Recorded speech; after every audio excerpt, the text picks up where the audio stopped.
Yeah, yeah, yeah. Shark in the gun, got the knowledge for the college. Football show breaks down the odds of scholars. 3-unit bangers, stacking cheddar like towers. Ride the wave, the fame flex in the midnight hours. 9 words of lifestyle, spitting flames, no pity. Dominate the board like kings, ruling the city. Sports, gamble, and hustle. Money moves so gritty, cashing tickets every Friday. Life looking pretty, ride the wave. Feel the rush, hit your dame. Shark in the gun, setting fire to the name. 3-unit banging, stacking chips, no shame. Friday night sports kings claiming that fame. Analyze stats, break bread, no sweat. 3-point spreads, risk life, major bet. Cash in pockets, feel.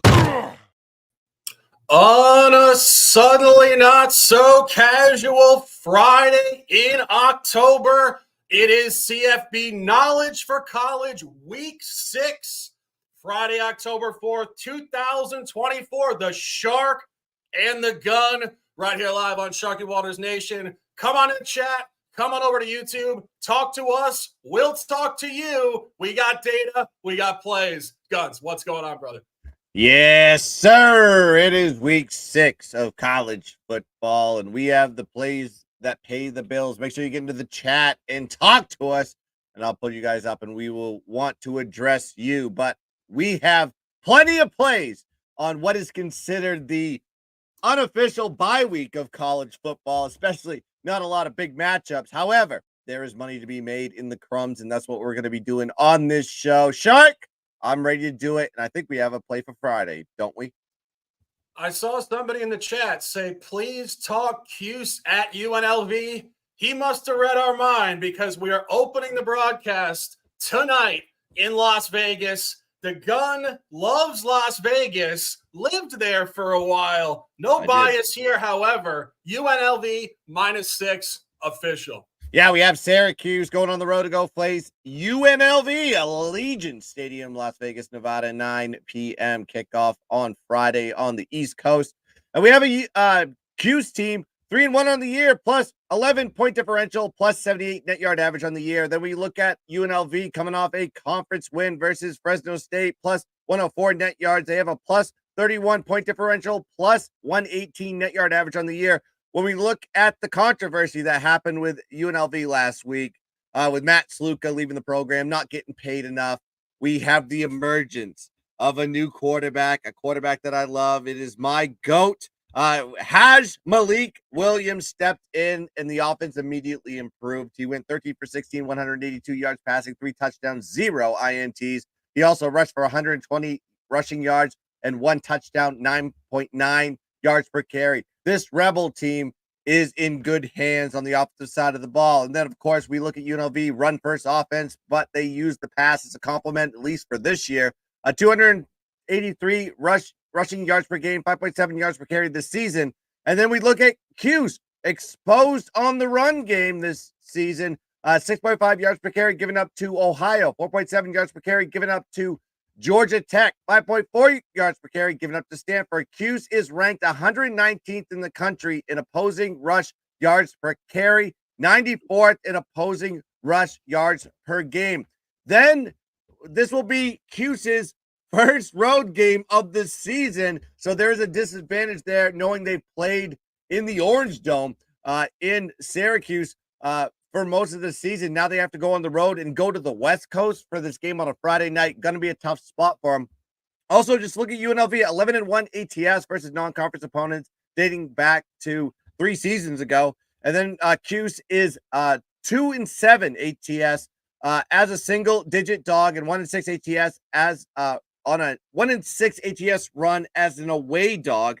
So UNLV seems to be stepping into their form here.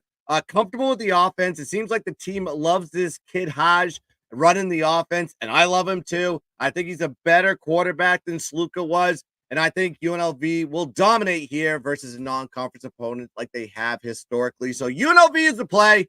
Get it at -6. Get it at -6.5. Get it at -10. UNLV is going to win this game all the way.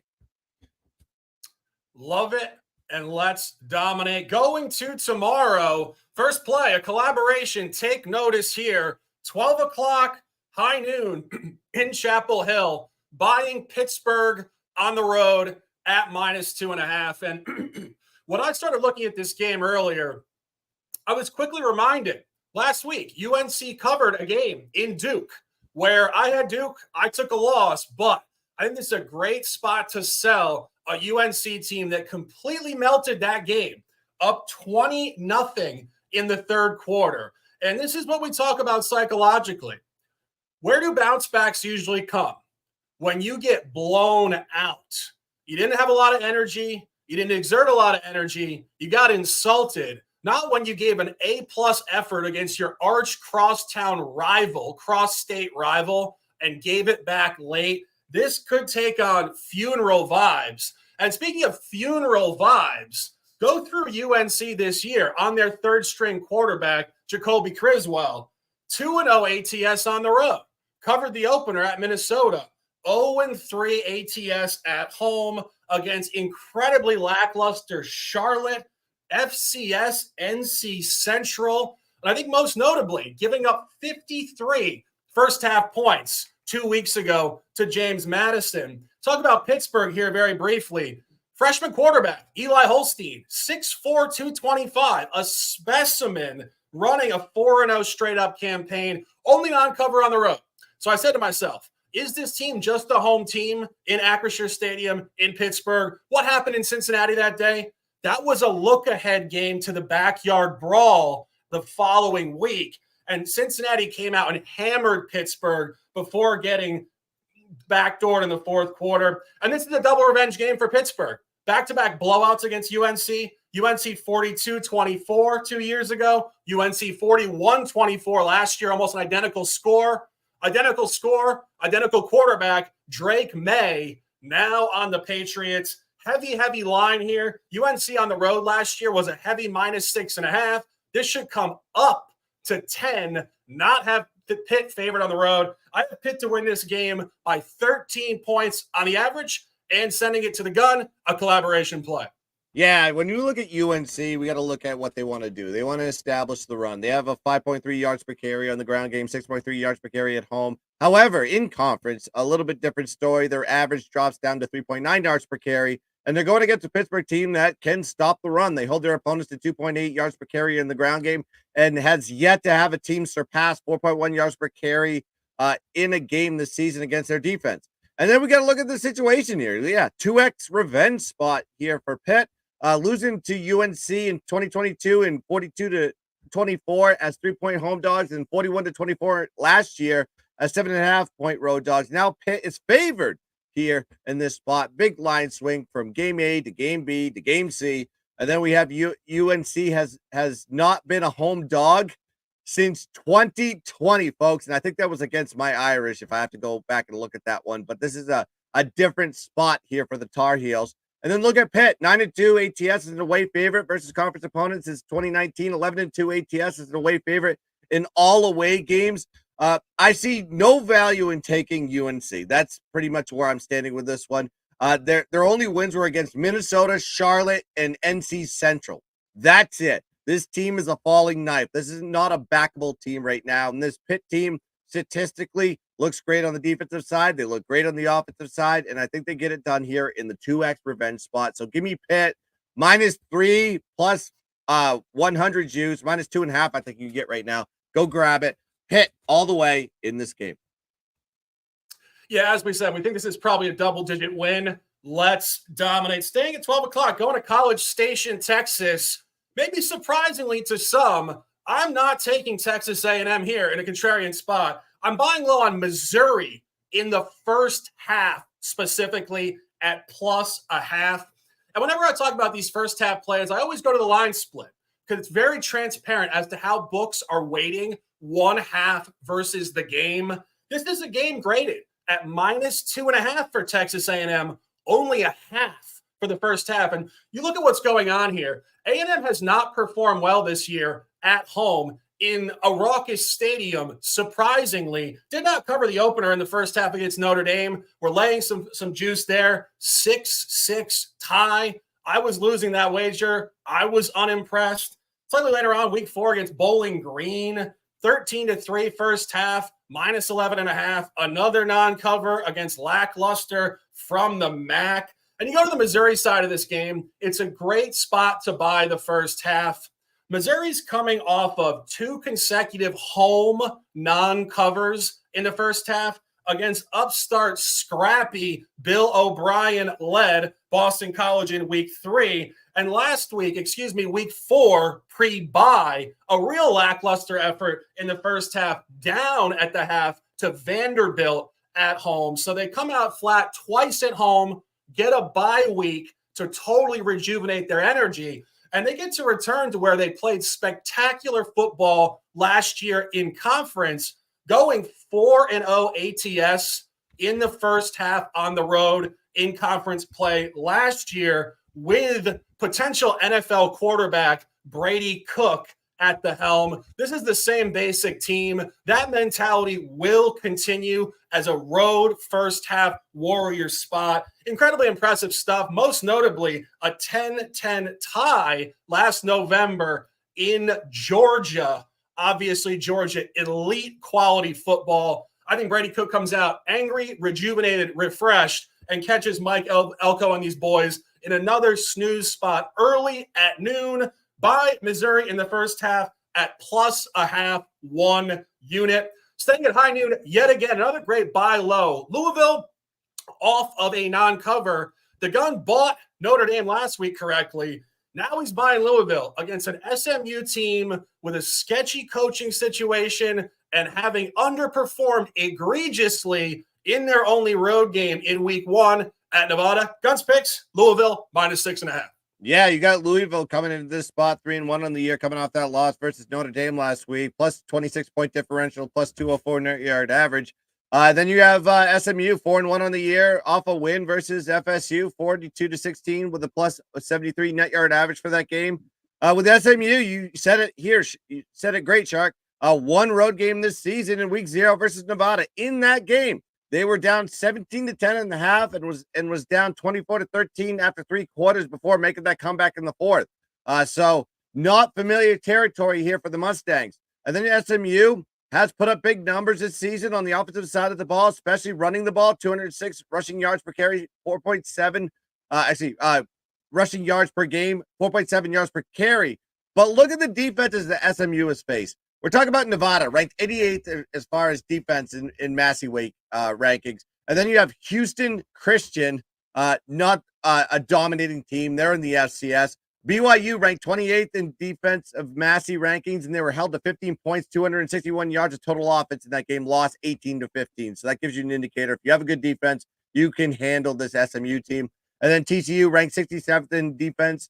Then you have FSU ranked 21st in defensive Massey rankings. However, we know who FSU is, a falling knife, big mess in that program. It is unbelievable what is going on there with the Seminoles.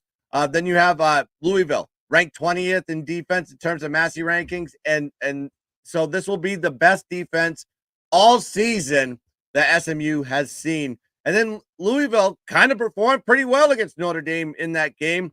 They only put up 139 yards. Notre Dame only put up 139 yards, a total better than their season average in that game. I'm sorry, 139 yards below their season average in that game as far as their offense is concerned. And ND held to 132 yards below their offensive season average. So, I mean, what I'm saying here is while the score tells you one story, Notre Dame's offense underperformed from their season average against Louisville in that game. Of course, you got to look at Louisville is 11-2 ATS as a home favorite since 2022. 11-3 ATS as a home favorite versus conference opponents. 6-2 ATS versus off a straight up loss. And then SMU on the other side, different story. 2-7 ATS as an away dog. 1-6 ATS as an away dog versus conference opponents since 2019.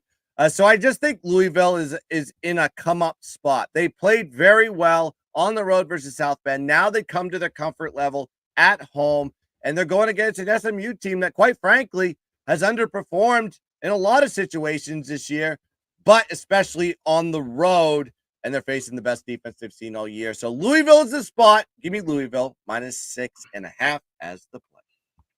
Love that play. Almost got there myself. All intelligent analysis. My next play, 3:30 p.m., William Bryce Stadium in Columbia, South Carolina, taking Ole Miss in the first half at -4.5.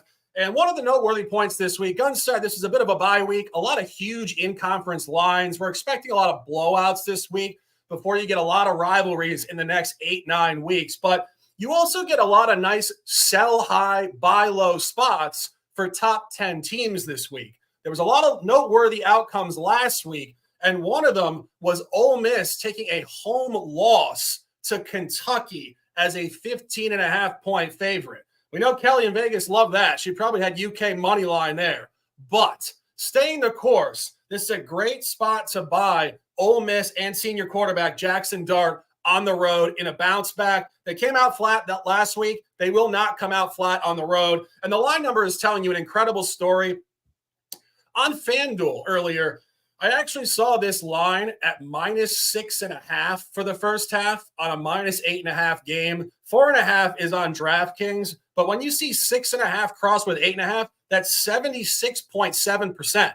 That's unheard of in college football, literally unheard of. And it's telling you exactly what Ole Miss did in their only road game this year at Wake Forest, 23-6, first half cover. And as I mentioned with Missouri, coming off a couple lackluster performances and a bye week as a buy low, I think it's a great spot to sell South Carolina early. South Carolina is playing their third consecutive home game. They came out hot against LSU in week 3, covered the first half outright, 24-16. Came back week 4 against the MAC, Akron, another blowout, 22-7. Key point there, you stay at home. You don't want a bye week when you have full momentum. They had a bye last week. Now they got to come back for one home game before they go to Alabama next week. So this is really disruptive. If you have a great flow, you don't want to take time off. It's like we always say, or many people say, you're in Vegas at the craps table. You don't walk away from a heater. That's basically what they did last week. And you go through the only other home game they did have this year off a previous break. It was week 1. And I think the psychology is real. Coming off a break, they won't perform. Terrible effort that week against Old Dominion. 13-7, lackluster, didn't cover the game. I think Ole Miss blows them out early and often. First half, -4.5, 1 unit. Staying at 3:30, going Sunbelt football. Marshall at home, 2.5, 3, fading App State. The notorious App State off a bye, a cancellation. Team is sketchy. Guns seems to have figured them out. The home team at -2.5. Yeah, it's the battle of the coal miners, the blue collar, as they say. These guys are going to be riled up for this one. App State versus Marshall in Jones C. Edwards Stadium, Huntington, West Virginia. 3:30 is the kick on the East Coast. We have a Marshall team that's sitting here 2-2 on the year with a +9 net yard average, -1 point differential. And then we have App State 2-2 on the year. However, -16 net yard average, -13 point differential. Granted, they played some pretty good teams and got beaten bad in 2 spots. We're talking about South Alabama and Clemson. And then App State just struggles stopping the run. That's been their biggest problem. They give up 7.4 yards per carry in their game versus South Alabama and 5.8 yards per carry on average to their opponents this season. And then you have Marshall, wants to run the ball. That's it. That's their bread and butter. They have a great star in the backfield in AJ Turner, who runs 12.6 yards per carry this season. And then Marshall runs the ball on average as a unit, 5.4 yards per carry and 6.7 yards per carry at home. And then Marshall has their struggles stopping the run too. But look at the teams who they have played. Ohio State ranked 4th in the country in rush yards per carry, 6.6 yards per carry. Virginia Tech, who's ranked 34th in the country in rush yards per carry at 5 yards per carry. And then App State is ranked 84th in the country in rush yards per carry at 3.8. So what I'm saying is this is a step down in class than what Marshall has already seen this year. And then you got to look at the revenge spot here for Marshall, right? They lost 31-9 last season to App State as 3-point road dogs. And now they're favored at home, three points in this spot. And then, of course, the home team is 5-0 straight up, 4-1 ATS when these teams meet. App State is 1-5 ATS since 2022 with extra rest over their opponent because they're coming off a bye. then Marshall's just the better team, in my opinion. They've played a tougher schedule, and I love schedule advantages, especially early in the season. We're going to take advantage here with App State going on the road, coming off the bye, going to be flat and rusty, and then Marshall is looking for blood from what happened to them last season, getting crushed 31-9. So Marshall's the play for me. I got it at -2.5. You can take it at whatever number. Marshall will dominate this game. Next play, 3:30 again. Not a collaboration play, but we have a side and a total in this game. East Carolina, back in the summer, I never thought I'd be playing this team every week, but here we are, week 6, October 5th, in Charlotte, taking the over at 46.5, and really great data stuff here. ECU is 1-4 versus the over, so they haven't scored a lot, but they're 0-3 at home, 1-1 on the road, and a couple of these unders have been absolutely egregious. 21-19, 829 yards in the game, just constant turnovers. 30-20 against UTSA, went slightly under 52.5, 797 yards. Go to their road totals, hottest one of the year, week 4 at Liberty, did get over 54.5, 35-24, and the under was another outlier. ECU had 466 total yards at Old Dominion. This team can move the ball with ex-Miami Florida quarterback Jake Garcia. And you go to this matchup specifically. Last year was actually the first time that these teams had ever played each other in this conference reconstruction era. The game did finish 10-7. 10-7. Feels like Bears-Packers 1956 here. The total was 38.5, and now it moves up to 46.5. And they're telling you a very specific story. Charlotte does not play any defense. They're 3-1 versus the over last 4. They're 1-0 versus the home over with this young quarterback, Deshaun Purdy. And in week 3, they went over at home 27-26, 53 out of 46.5, the same exact number against FCS Gardner-Webb. And I was talking to Guns before the broadcast, and I said, if Gardner-Webb can put 26 points on these guys, and ECU is averaging over 400 yards a game in the last 4 weeks, ECU is going to light these guys up for 40-plus points. I like the over. Guns agrees. ECU -8. Yeah, I think ECU is the spot here, knowing that you're seeing the progression, and like Shark alluded to, the points are coming up because that air raid that coming from the coordinator from Ole Miss is starting to click in with this team. ECU is 3-2 on the year. They're coming off a 30-20 win versus UTSA. Charlotte is 2-3 on the year, coming off a weird win, and I'll talk about that in a second, over Rice. Losing the net yardage battle, however, -159 net yards, and they had a -1 turnover ratio. Now, Charlotte is 2-3, like I said, on the year, but their wins were against Gardner-Webb and last week against Rice by 1 point. In the Rice game, Rice had the ball inside the red zone for 3 possessions. Guess how many points they got? 0.0 points. 2 turnovers on downs, 1 missed field goal at the end of the game. That is the deciding factor why that team lost. And of course, Charlotte has lost the net yardage battle in all 5 of their games this season. They have a -136 net yard average on the year. Just Charlotte's defense is just not good. They give up 454 yards of total offense to their opponents, 5 yards per carry on the ground in the rush game, 264 passing yards per game. And then you got to look at the revenge factor here. I mean, like Shark said, last year, 2023, they lost 10-7 as 6.5-point dogs. That is, ECU was a home favorite in that spot as 6.5-point home favorites. And then you're seeing the line sit at -8, -8.5 as road favorites? Huh? So you mean the line went up 2.5 points from game A to game B, but the flip wasn't from road to home. It was from home to road. That is a key indicator, in my opinion, that this is an ECU spot. Also, look at Charlotte, 5-11 ATS. It's a single-digit dog since 2021. 3-7 ATS as a home dog versus conference opponents. I just think ECU is the better team. They're the team on the come-up. If they can get the offense clicking on this one, this team is going to be dangerous down the road in conference. So, yeah, I'm going to be on the pirate ship once again. ECU -8.5 is the play. Next play, 4:15, SEC Network in Nashville. I was watching ESPN before, and I saw the gambling expert on ESPN debating Stephen A. Smith and Mad Dog. Stephen A. Smith said there's no way Alabama does not cover this spread.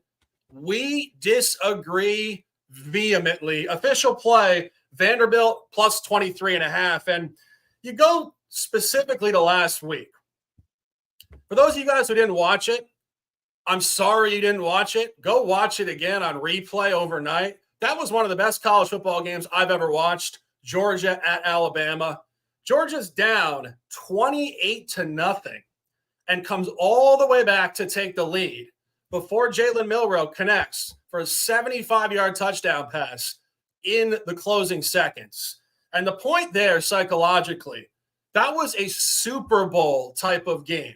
Arch rival in conference, the type of game where when you win, unavoidably, I don't care how well coached you are, you're going to let down. And you're looking at a great spot to buy Vanderbilt, an incredibly upstart Vanderbilt team with Diego Pavia. For those of you guys who don't recognize that name, Diego Pavia played for New Mexico State last year. New Mexico State was notoriously awful in their D1A schedule going back about a decade until last year, where they did finish 10-4 straight up, mostly because Diego Pavia was great. And I was looking at the calendar before. I didn't know exactly how the transfer portal worked, how this kid ended up in Vanderbilt. But actually, last year, late season, New Mexico State did go on the road and beat Auburn 31-10. So this kid was real last year. He's real this year. And this coach, Clark Lee, Guns probably remembers that name. Defensive coordinator with Notre Dame, 2018 to 2020. But I think even more importantly, fullback for Vanderbilt, 2002 to 2004. Think about the mentality of a fullback. It's pure physicality and grit. And this guy has quickly reversed this program from an absolute bottom feeder to hyper competitive this year. This team is 2-0 ATS at home. Beat Vatek as a significant dog in the opener. Backed it up with a blowout of FCS Alcorn State, so they didn't let down. Took a road loss at Georgia State before an incredibly representative effort, a double overtime loss at number 7 Missouri before a bye week. So again, here's the bye week playing in our favor now. Back-to-back road losses, an excruciating one, week off, reset, totally refreshed, and catching Alabama in this brutal letdown spot. And final point on this, you want to talk some historical data here? The last two times Bama played Vanderbilt, 59-0, 55-3. And in the most recent matchup 2 years ago, Bama was favored at home 38.5. And now they're only sitting at 23 or 23.5. Based on the way we look at lines, this game is graded to be inside of 17 points. And I think, truthfully, this could be closer than 17 points. I think this letdown is that big. And I think what you saw Georgia do in an uninspiring game on the road at Kentucky back in week 3, Georgia only beat Kentucky 13-12. So these teams, top SEC teams, championship teams, are very capable of laying road eggs to teams that are lower level SEC, well coached, play good defense, have that great mentality, and this is their Super Bowl. Bama played their regular season Super Bowl last week. Now Vanderbilt, off a break and a bye, has their Super Bowl. This could be a very, very close game. Classic pros versus Joes. Stephen A. says a blowout's coming. I think a tight one. Guns, any comments? No, I agree 100% on that one. I think this is a Vandy spot. When you got a team that coming off a big win like that, that's like a big Super Bowl type of win, that mentality of you're boasting. And from a public perspective, the mentality of the over boasting is, oh, Bama's never going to lose again. Bama's going to crush everybody. No. Bama gets up when they need to get up. But that's kind of how these teams works. And Chuck alluded to it. I mean, you saw the flattest of flat spots when Georgia had to go play Kentucky. Sometimes teams are just not up for certain type of situational plays and certain games in this year because it's a long season. So they're not going to give their best effort all the time. And with Vandy's like underlining, I mean, they know that Bama's good. They know that they have the capability of any year to compete with this team. And I think if there's any spot to be jumping on the Vandy train, let's jump on it now and go take that the plus points on that one for sure. It's the only way to go. Without question, without question. And as I mentioned, this week is defined by buy lows and sell highs. You want to buy Georgia this week, particularly in the first half. You want to sell Alabama. You want to buy Ole Miss. And our last collaboration play of this broadcast, huge stuff here. A rematch of last year's national championship game, 7:30 Eastern, 4:30 Pacific, Husky Stadium, Washington, minus 120 on the money line. I'll throw it to the gun for opening comments. Yeah, it's weird that you see a unranked favorite going against a top 10 team like Michigan. And it's a weird spot, but hell, I'm going to go with it and take the Huskies here. You got the Huskies 3-2 on the year, plus 220 net yard average, plus 13-point differential. They're 4-1, plus 4, but look at the loss they had. They lost against Rutgers last week.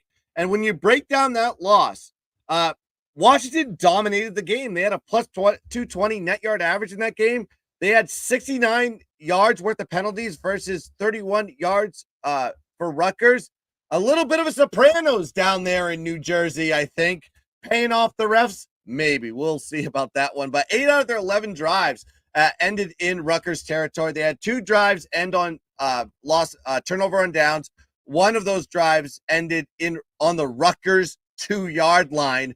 Trying to do a little too much riverboat gambling instead of taking the field goal. And they also had 3 missed field goals, so probably right decision to go for it on 4th down. Didn't trust their kicker. Rutgers, only 4 drives in Washington territory. 3 of those were touchdowns. So they capitalized when they had the ball across the 50, and they took advantage of it, and that was the deciding factor in that game. This was Washington's first road game of the year, however. That's why I liked Rutgers in that game. It was a primetime game on a Friday night, and then they had Michigan on deck in a revenge situational spot. Of course, a lot of that team's not there, including the coaching staff, but I digress. Still a motivational factor for the next game. And when we look at Michigan, we say it all the time, one-dimensional offense. They have Alex Orji as their quarterback behind center. If you want to hear one-dimensional, look at these stats. He had 32 passing yards versus USC and 86 passing yards last week versus Minnesota. So making that switch is just run. They might as well do the triple option if they're going to run offenses like that. Of course, Washington has been very solid on the defensive side of the ball, holding their opponents to 250 yards of total offense per game, 38.7 yards per carry, 45.8% pass completion rate, and they have an 8.3% sack rate, so they can get to the quarterback and disrupt them. And then the offense for Washington can beat you in both ways, the run or the pass. They average 5.3 yards per carry on the ground, 74.8% pass completion rate, 296 passing yards per game, and their O-line only gives up a 3.7% sack rate. That's going to be key versus this Michigan defense that's going to be coming on the road. And like I said, Michigan's first road game of the year. They played 5 home games in a row. And now we're in week 6, and you're getting your first road game of the year. And that road game is on the West Coast. Travel is going to be cold, maybe rainy. Who knows? I haven't looked at the weather report. However, scenario is not working for Michigan in this spot. And of course, you have the scenario of unranked home favorite versus a ranked dog on the road. It's always a spot. We always go with the unranked home favorite. And I'm going to be taking it here with Washington. And I'm going to take the spread and throw it out the window, because all we need is the money line, and the money line's at minus 120. Let's take it. Washington, money line, minus 120 is the play. Yeah, Guns said basically everything I'm going to say. I just want to emphasize a couple points. This is mind-blowing scheduling in 2024 to find these teams with 5 consecutive home games to open. I mean, we've never seen anything like this. It's totally new, and it really makes a team's potential output very clustered and one-sided, because it's such advantageous scheduling. But even when you go through those 5 games, Michigan is 4-1 straight up. They are only 2-3 ATS in those home games. And I think when you really look at where they're trending in the last few games, they didn't play a particularly good game against Arkansas State, did not cover in week 3. Then they had a huge home win against USC in week 4, which the gun did have correctly. However, last week, they were a 10.5-point favorite against Minnesota. Didn't cover the spread, barely won the game 27-24. So this is what I see here. I see them peaking in this small window with the USC win, squeaking by last week against a team they play almost every year anyway. So it had legitimate rivalry to it. Now they go on the road, teetering on the edge of disaster. A revenge game from the national championship. Guns mentioned it. Obviously not the same players. Penix is not there. DeBoer is not there. Regardless, it still will be a huge talking point in the locker room. And I think more importantly, Washington Husky fans didn't change in the offseason. So this place, Husky Stadium, is going to be absolutely live at 4:30 Pacific. And just speaking on what Gunn said in terms of the bounce back, that game against Rutgers, I mean, I don't know what Shiano's doing, who he's potentially paying off or what's going on, but that was an egregious result. So not only will they be fired up in their home stadium against this opponent, it's a great bounce back for Washington. And in terms of the line, Michigan was -5.5 in the national title game, now a dog on the road. This does speak to a Washington win by 6 or 7. We think Washington wins by roughly a touchdown. Collaboration play, Washington on the money line, -120. My final play of the broadcast, another total, 8 o'clock in San Diego, taking the under between Hawaii and San Diego State in Mountain West Conference play at 48.5. The last couple of plays we discussed were buy lows and expected reversals. This is where I think in terms of what we're seeing from these teams this year will actually just continue. San Diego State is 3-0 versus the under last 3. They got shut out at home against Oregon State. Only 10 points on the road against Cal. 21 last week on the road at Central Michigan. Their only over came against an FCS team, which I don't think really applies here. I think even more specifically, against this opponent, Hawaii scores the ball well at home on the island, not when they travel to an earlier kick time, really an abstract environment for them on the continental United States. And even more specifically this year, Hawaii is actually averaging 35.5 points per game against FCS teams, including a 36-point output in their most recent home game against Northern Iowa. Against FBS teams, they're only averaging 13. Huge gap there. And just going through this matchup, third year in a row these teams played. Incredible polarization in terms of on the island or in San Diego. Go back to October 8th, 2022. Hawaii at San Diego State, 48.5, same line.